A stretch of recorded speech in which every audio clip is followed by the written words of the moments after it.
بسم الله الرحمن الرحیم. السلام علیکم. ټول نمخ کې زه د باجوړ د پی کې 22 د ټول عوام مشرانو ځوانانو علماء کرامو او زمونږ د میندو خویندو شکریا ادا کوم چې په موږ باندې باور وکړلو، په نامسداد حالاتو کې زمونږ مرسته وکړله، زمونږ سره ډېر کلک په پښتو باندې ودرېدل. زه د هغه ټولو کارکنانو او ټولو مشرانو شکریا ادا کوم.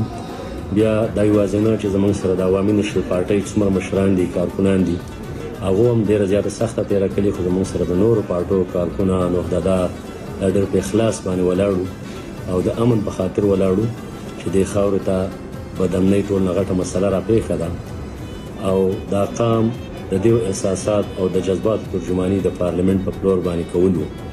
نو هغه لوز چې موږ ورسره کوم کړی و چې موږ به انشاءالله تعالی ستاسې د دې وطن زموږ چې کوم شریک وطن دی، د دې قام د احساسات او جذباتو ترجماني به د پارلمنت په فلور باندې کوو. کومې بدبختۍ چې دې قام ته راپېښې دي، د بده مرغه په دې الیکشن پروسس دوران کې چې کومه دی زموږ څلور د وطن ډېر ستر شخصیات دا شهیدان کړی شو په بېدادۍ سره. هغه ټول ماحول یې سوګوار کړلو، فضا یې ټوله سوګواره کړه، ټول باجوړ په غم او ویر کې ډوب شولو. د هغې نه وروسته چې کله الیکشن پای ته رسېده، د الیکشن په ورځ باندې زموږ یو بل ډېر دروند ورور ګیلمن وزیر دا شهید تللی شولو. نو د ګیلمن وزیر او د باجوړ د شهدا دغه ټوله فضا سوګوار کړې وه. نو د هغې د وجې موږ دلته د الیکشن کوم جشن چې و هغه موږ د سوګ اعلان وکړلو. زموږ به 3 ورځې سوګي، ځکه چې وطن په غم او ویر کې ډوب دی او دا ګټه دا د ټول باجوړ د حق پرستو ګټه ده، د ټولو پښتنو د حق پرستو ګټه ده او دا د امن ګټه ده. په دې خاوره کې چې کومه دی بدني ده او دا د امن دپاره ریفرنډم و چې دا ولس امن غواړي، دا خاوره امن غواړي، دا خلک د بدامنۍ نه تنګ راغلی دی. بیا په دې ټول پروسس کې زموږ سره چې کوم دی څنګه چې ما به ذکر کاوه چې موږ سره حق پرسته علماء کرام ولاړ دي. د هغه حق پرسته علماء کرامو دعاګانې وې، د هغو برکاتو چې الله رب العزت موږ ته دا ګټه راکړله. خدای دې موږ ته استقامت راکړي چې موږ د دې قام او د ولس د احساساتو او جذباتو ترجماني وکړو، د دې د حقوقو دفاع وکړو، د خپلو وسایلو مقدمه ده د پارلمنت په فلور باندې کیدو او د بدامنۍ چې دا کومه غټه ستونزه او مسله راپېښه ده په دې باندې د پارلمنت فلور باندې خبرې اترې وکړو او دا دنیا ته وښایو چې زموږ خاوره دا امن ته تږې او وږې ناسته ده، زموږ ولس امن ته تږې او وږې ناست دی. زه د ټولو عهدهدارو د ټولو کارکنانو شکریا ادا کوم. یا د خپل د عوامي نشرل پارټۍ چې کوم زموږ صوبایي او مرکزي قیادت دی د هغو خصوصي شکریا ادا کوم چې هغې په ما باندې باور کړی او ما ته ټکټ جاري کړی او زه دې میدان ته کوز کړی وم او وخت په وخت باندې به چې کوم دی زموږ سره مشورې کولې، وخت په وخت به موږ ته ډاډ او مرسته راکوله. نو موږ چې کله دا ګټه وکړله د ټولې پارټۍ فیصله هم دا وه، زما فیصله هم دا وه چې موږ دا ګټه د باجوړ د ټولو شهیدانو په نوم باندې کوو.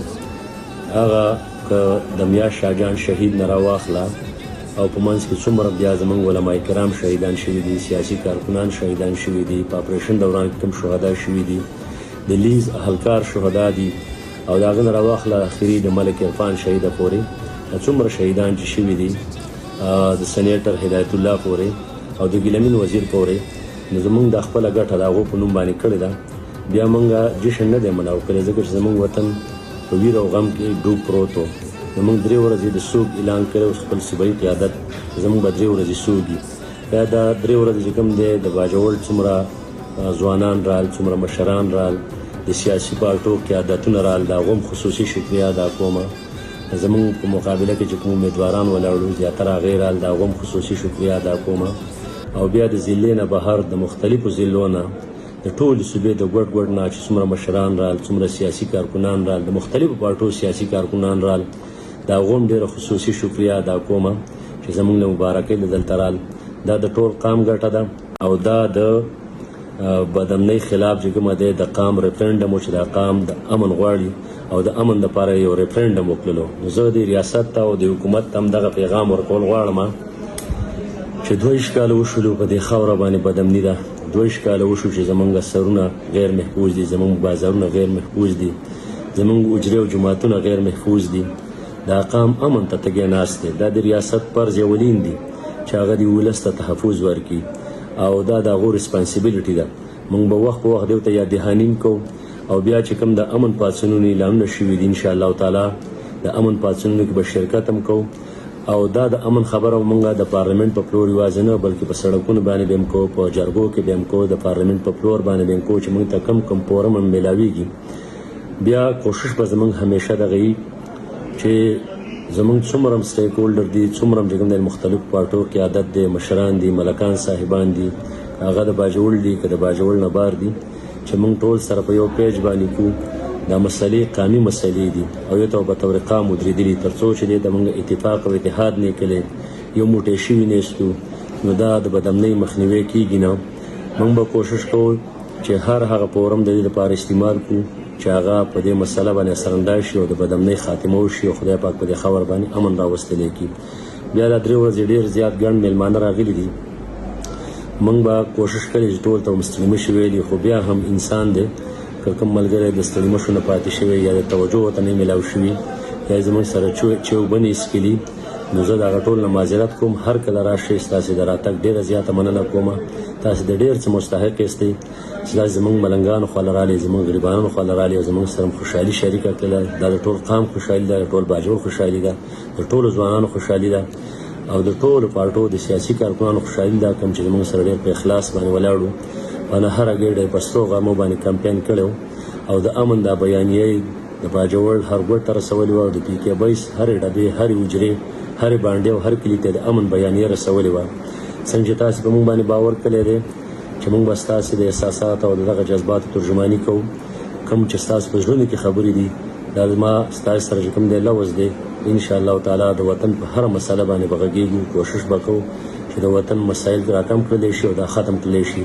دا به ستاسې په ډاډ، ستاسې په صلاح، ستاسې په مشوره باندې کېږي انشاءالله تعالی.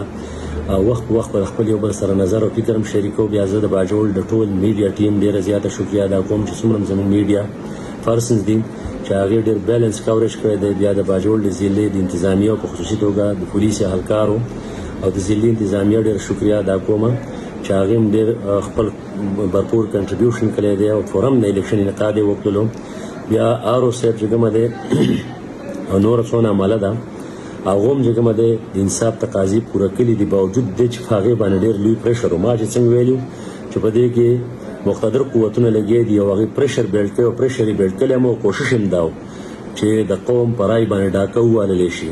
خو دا د قوم طاقت و، د دې قوت و، د دې د اوټ چې کومه دی تقدس و چې هغه ټول راغلي او د خپل اوټ د دفاع دپاره په هغه ماخوستن باندې د سیول کالونۍ مخې ته ولاړو. 5-6 زره خلک راغلي وو، مختلفو پارټو کارکنانو، ووټرانو، مشرانو، ځوانانو او په دغه قومي جذبه راغلي چې د خپل اوټ دفاع یې کوله. او جمهوریت ویلی کېږي دې ته چې قام چاته رای ورکړي، قام چاته اوټ ورکړي، هغه چې کومه دی د هغه د احترام وکړلی شي، د اوټ د احترام وکړلی شي. په یو جمهوري ملک کې چې کومه دی د اوټ احترام ډېر زیات ضروري دی او هر ادارې له پکار ده چې په خپل عیني داري اختیار کې دننه وشي، په نورو کې د مداخلت نه کوي، په سیاست کې د مداخلت نه کوي. دا وطن د ډېرو مسلو سره مخ شوی دی دغه مداخلت د وجې. په کار دا ده چې نور د دې پیسونه لاس په سر شي او د عمل سیاستدانانو ته پرېږدي چې سیاستدانان یې مخ په وړاندې باندې روان کړي. په آئین کې د هر چا خپل خپله ډیوټي او خپل خپل ځای مقرر دی. په کار دا چې هر سړی د آئین احترام وکړي. ستاسې د ټول پي کې بایس د عوامو، مشرانو، ځوانانو، علمای کرامو او د میندو خویندو د ټولو شکریه ادا کوم. ډېره مننه. ښاد، اباد او بریالي راته اوسي.